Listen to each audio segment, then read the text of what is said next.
The system is breaking, not suddenly, not dramatically, but quietly, in ways most people feel before they can explain. Rent that keeps climbing, taxes that keep expanding, a general sense that the rules of the game are shifting and not in your favor.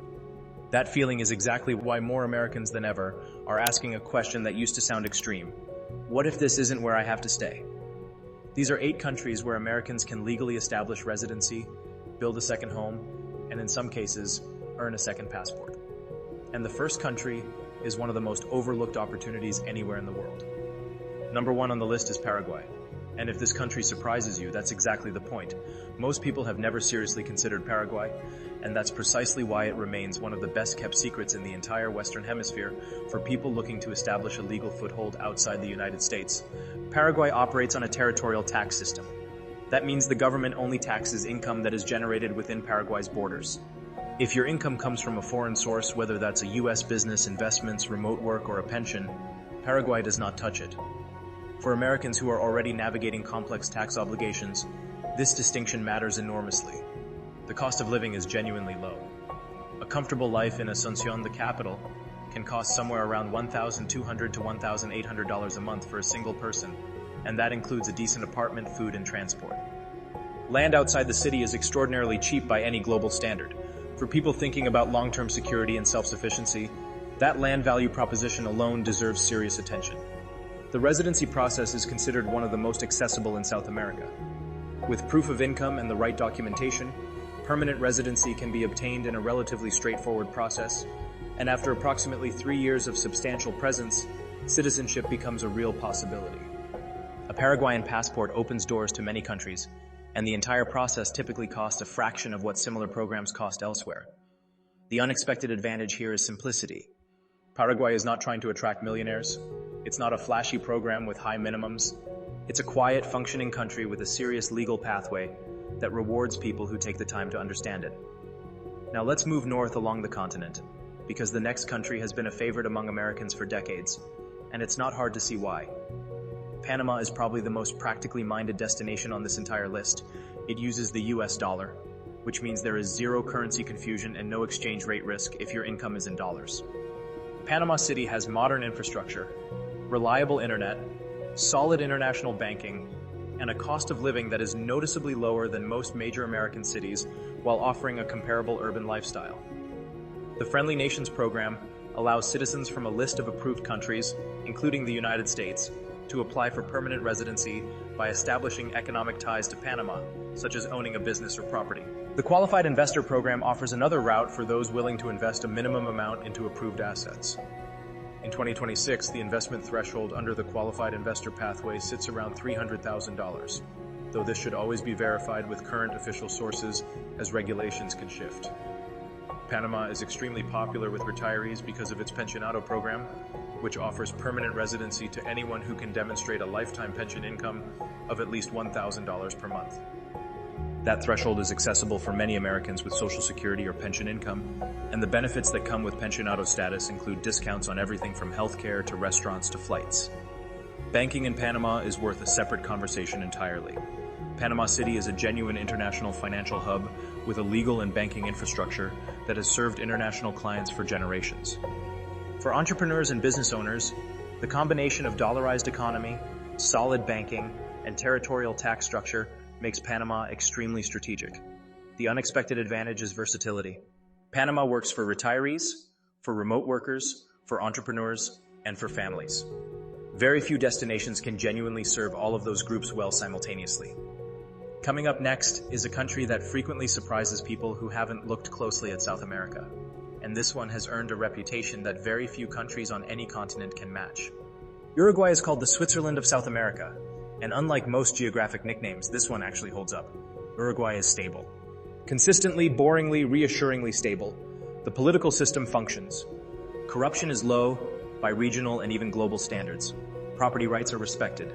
The rule of law operates as advertised. For Americans who are increasingly concerned about political uncertainty at home, Uruguay offers something that is genuinely rare, a country where the fundamentals are simply reliable. Residency in Uruguay can be established through proof of regular income. Roughly around $1,500 per month is considered a general baseline, though requirements should be confirmed with an immigration attorney. Once you have residency, you can access the healthcare system, open bank accounts, and begin building legitimate ties to the country. Citizenship becomes possible after 3 years for those married to Uruguayan citizens and after 5 years for other residents, with some flexibility depending on specific circumstances. Montevideo, the capital, offers a genuinely high quality of life. Good restaurants, functioning public services, a reasonable cost of living that is higher than Paraguay, but still well below most American cities. Monthly costs for a comfortable lifestyle can range from approximately $2,000 to $2,800, depending on your habits and neighborhood. Now let's leave the Americas entirely, because the next country represents something very different, a low-cost gateway into the orbit of European lifestyle, and, potentially, much more. Montenegro is a small Adriatic nation tucked between Croatia and Albania, and it is currently one of the most quietly compelling options for Americans looking toward Europe. The coastline is genuinely spectacular. The mountains are dramatic. The old cities are medieval and beautiful. The cost of living is a fraction of what you'd find in Western Europe. Residency in Montenegro can be established through property ownership or by forming a company. The property route is particularly accessible, with apartments along the coast available for prices that would represent exceptional value compared to anything in Western Europe, often starting around 100,000 euros and up depending on location and size. The strategic element here is EU accession. Montenegro has been an EU candidate country for years, and while the timeline has been uncertain, progress toward eventual membership continues. Nobody can guarantee when or if accession fully happens, but the principle is straightforward. If Montenegro does eventually join the European Union, those who established residency early could find themselves holding a significantly more valuable status than what they purchased or established originally. Monthly living costs in Montenegro are genuinely low. A comfortable lifestyle, particularly outside Podgorica and away from the peak tourist zones, can cost somewhere between $1,000 and $1,600 a month. For that price, you're getting European-adjacent culture, beautiful landscapes, and a slower pace of life that people with more expensive European residencies openly envy. The unexpected advantage is the upside optionality. If EU accession never fully happens, you've still secured an affordable, beautiful European-adjacent lifestyle. If it does happen, the value of what you've built increases substantially. Before we continue, here is a genuine question worth pausing on. Which of these first 4 countries is starting to feel most realistic to you? Drop it in the comments. The answers are always more interesting than you might expect, and they genuinely shape what content gets covered in future videos. Also, if you're seriously researching any of these pathways, the Horizon Society has built out a community specifically for this. Residency guides, country-specific breakdowns, and a community of people who are actually doing this, not just thinking about it. The link is worth checking out. And if you're thinking about any extended trip to scout these locations, keeping a local data connection wherever you go matters more than most people realize until they're standing in a foreign airport. Saili is worth looking at for flexible international data plans that don't punish you with surprise charges.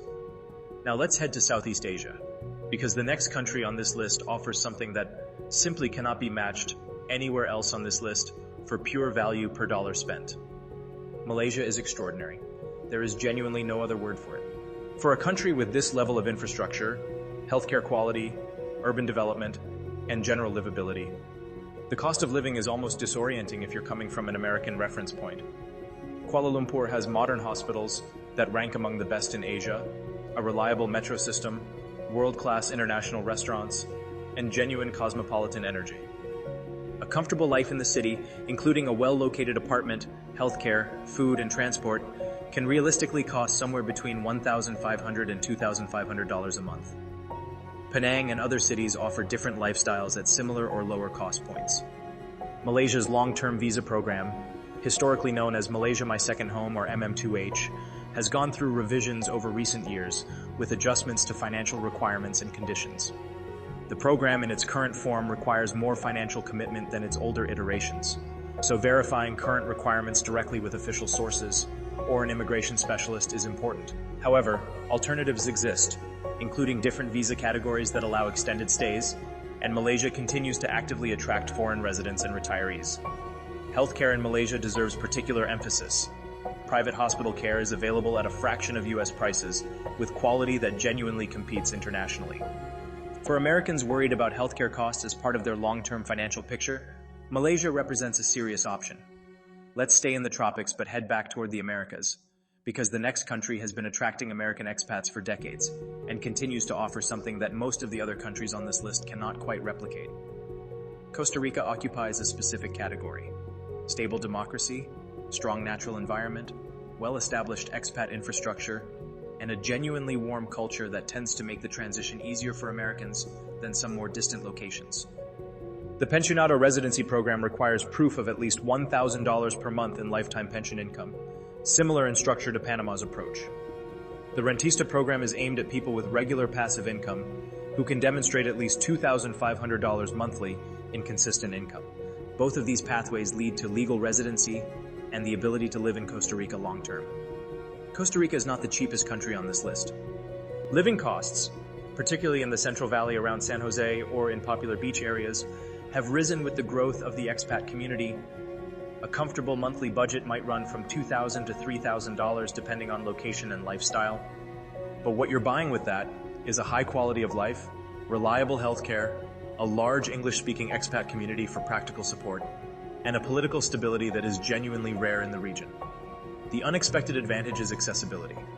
For Americans who are not ready to commit to something completely unfamiliar, Costa Rica offers a gentler entry point. Flights are short from most U.S. cities, the expat community is large enough to provide real practical support, and the country's relationship with American residents is long established and relatively smooth. Now let's move to Europe, because the next country has become one of the most talked about destinations in the world for Americans seeking a legitimate European base. And while some of the original excitement has evolved, the fundamentals remain compelling. Portugal offers one of the clearest legal pathways for Americans who want to live in Europe. The D7 passive income visa is specifically designed for people who can demonstrate regular passive income from foreign sources, whether that's rental income, investment returns, pensions, or other documented income streams.